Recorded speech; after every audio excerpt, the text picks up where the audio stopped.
In the blistering heat of a Charleston slave auction, summer of 1849, a boy stood on the wooden platform like a ghost materialized in daylight. His skin was pale as moonlight, his hair white as cotton, his eyes the palest pink anyone had ever seen. 12-year-old Caleb was what they called a white Negro, an albino, and in the twisted economics of the slave trade, he was considered worthless, unmarketable, cursed. For 3 hours, the auctioneer had tried to get even a single bid. No plantation owner wanted what they saw as defective property. Then Matilda Crenshaw raised her fan, and everything changed. Matilda Crenshaw was a woman who commanded attention simply by existing. At over 300 pounds, she occupied space with unapologetic presence in a society that demanded women make themselves small and delicate. She was 42 years old, widowed twice, owner of Oakmoor Plantation through inheritance rather than marriage. Her wealth was substantial, her reputation scandalous, and her appetites, both culinary and otherwise, were the subject of constant gossip throughout South Carolina society. When Matilda's fan rose to signal her bid, the auction house fell silent. The auctioneer, desperate to move past the problematic albino boy, accepted immediately. $50, a fraction of what a healthy 12-year-old male slave typically commanded. Matilda paid in cash, signed the papers, and had Caleb brought to her carriage without speaking a single word to him.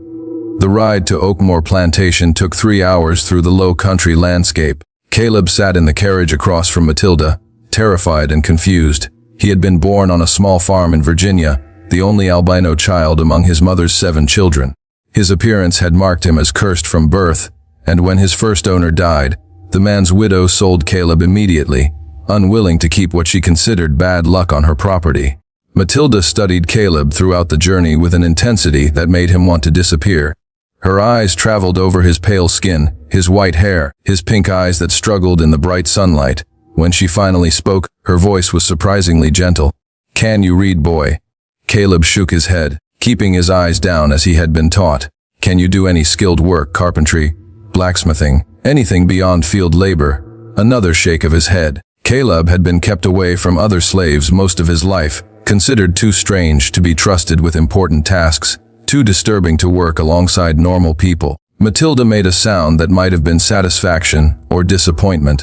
"Then I suppose we will have to find something suitable for you at Oakmoor."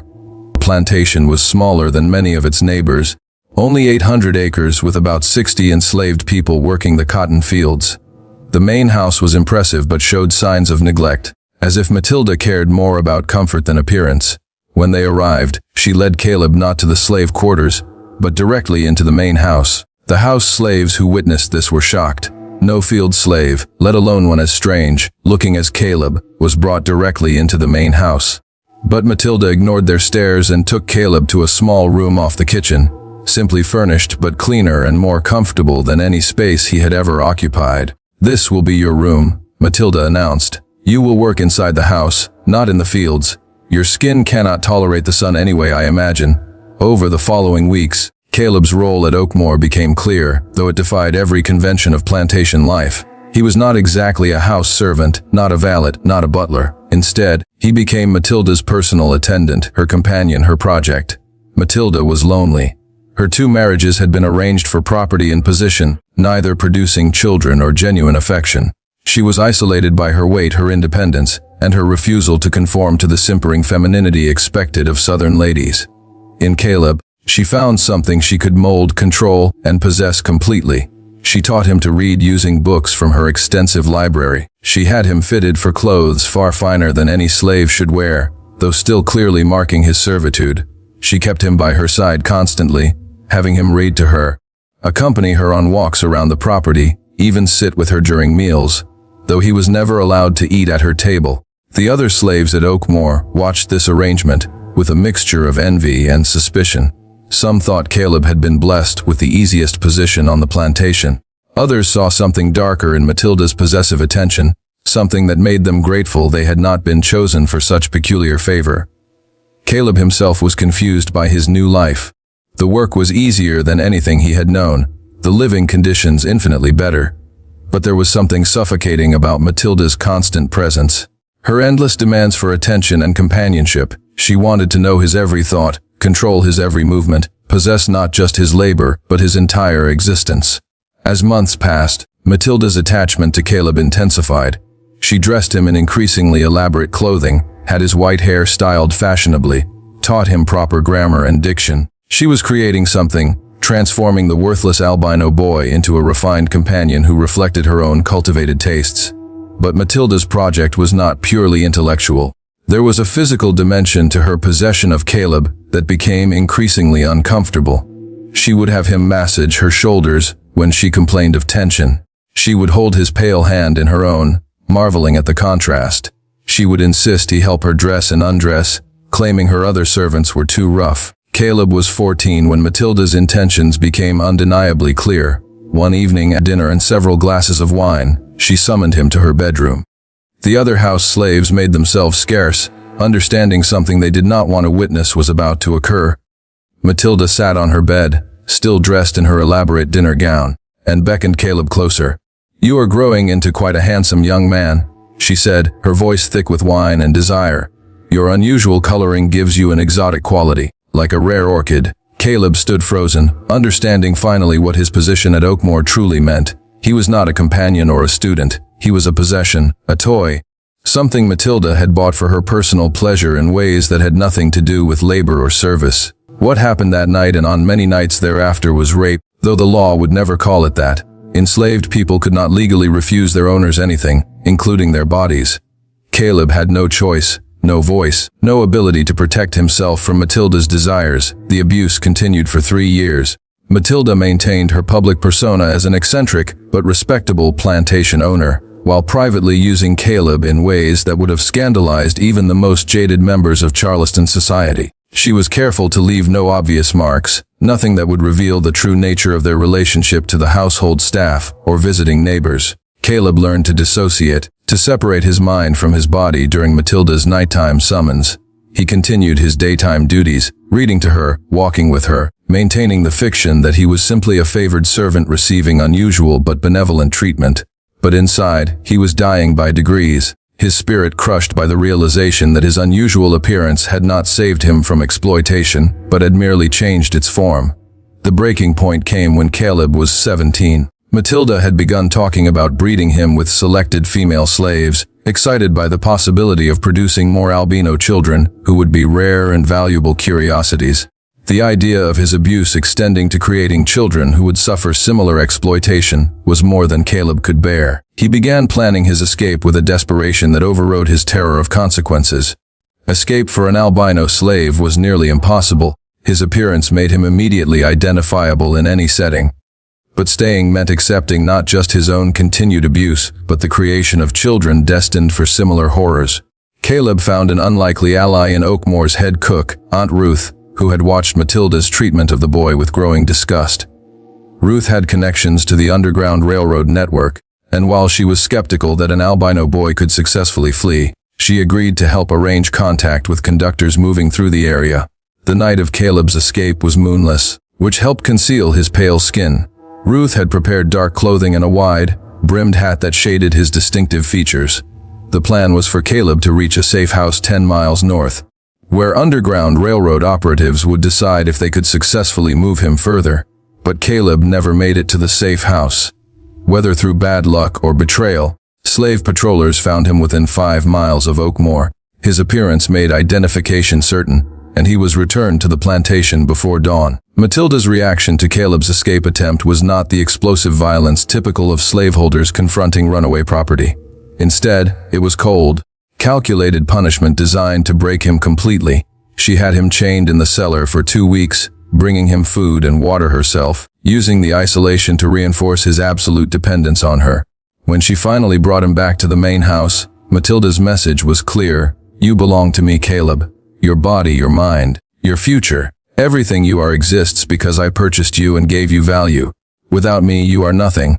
Less than nothing. You are a freak that no one wanted until I saw your potential." Caleb returned to his duties, but something fundamental had changed. The escape attempt had failed, but it had also demonstrated that Matilda's control was not absolute. Other slaves at Oakmoor had seen him try to flee, had seen him recaptured and punished, and had not betrayed him despite opportunities to curry favor with the mistress. Over the following months, Caleb began building alliances carefully and secretly. He shared his literacy with other slaves, teaching them to read in midnight sessions, hidden from Matilda's attention. He used his access to Matilda's correspondence to gather information about slave sales, about plantation finances, about vulnerabilities in Oakmoor's operations. The Civil War reached South Carolina in 1861, and everything changed. As Union forces began advancing through the state, as the Confederate economy collapsed, as white men left to fight, the iron control of plantation owners began to crack.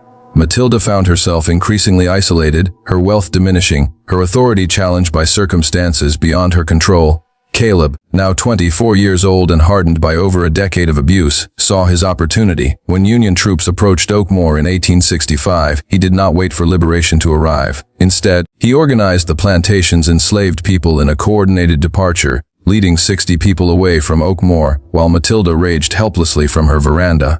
The image of Caleb, his pale skin and white hair making him visible from great distances, leading a column of freed slaves toward Union lines, became legendary among the regiments advancing through South Carolina. Soldiers reported seeing this ghostly figure guiding hundreds of people to freedom, his unusual appearance making him seem almost supernatural. Matilda Crenshaw died alone at Oakmoor in 1867, her wealth gone, her slaves freed, her property crumbling around her. The obituary in the Charleston newspaper described her as an eccentric woman who had managed her plantation unconventionally, but mentioned nothing about the albino boy she had purchased and abused for over 15 years. Caleb survived the war and Reconstruction, though his path was difficult. His appearance continued to mark him as unusual, making simple acts like finding work or housing complicated. But he also became an advocate for formerly enslaved people, using his literacy and his experiences to document the hidden abuses of slavery that polite society preferred to ignore. In 1872, Caleb published a memoir titled The White Ghost, An Albino's Journey Through Slavery. The book was controversial, explicit in describing Matilda's abuse in ways that shocked readers accustomed to narratives of slavery that emphasized physical labor rather than sexual exploitation. Many dismissed his account as exaggeration or lies, unable to accept that a woman could perpetrate such abuses. But Caleb's testimony, along with others that emerged during this period, helped establish a fuller understanding of slavery's horrors. It documented how enslaved people were vulnerable to every form of exploitation their owners could imagine, that gender and appearance created different, but equally horrific forms of abuse, and that the legal fiction of enslaved people as property enabled cruelties that defied human decency. Caleb lived until 1904, reaching the age of 67. He married, had children who did not inherit his albinism, and established a small school for African American children in Philadelphia. His memoir was republished in 1903, with additional commentary about how his unusual appearance had shaped his experience of slavery in ways that illuminated the institution's fundamental dehumanization. Today, Caleb's story is taught in courses examining the intersection of race, disability, and exploitation under slavery. His account of being purchased specifically for sexual abuse challenged narratives that minimized or ignored this dimension of enslaved people's experiences. His testimony about escape attempts and community building among enslaved people contributed to understanding of resistance and solidarity in oppressive conditions. Oakmoor Plantation still stands, though barely. The main house is structurally unsound, the fields long since returned to wilderness. Local historical societies have debated whether to preserve the site, how to interpret its history, whether Matilda Crenshaw's abuses should be explicitly documented or euphemistically described. In 2019, descendants of Oakmoor's enslaved community, including Caleb's great-grandchildren, held a ceremony at the plantation ruins. They read passages from Caleb's memoir, honored the memory of all who had suffered there, and planted a white flowering tree in recognition of the albino boy, who had survived what should have destroyed him, and had lived to tell truths that society preferred to keep buried.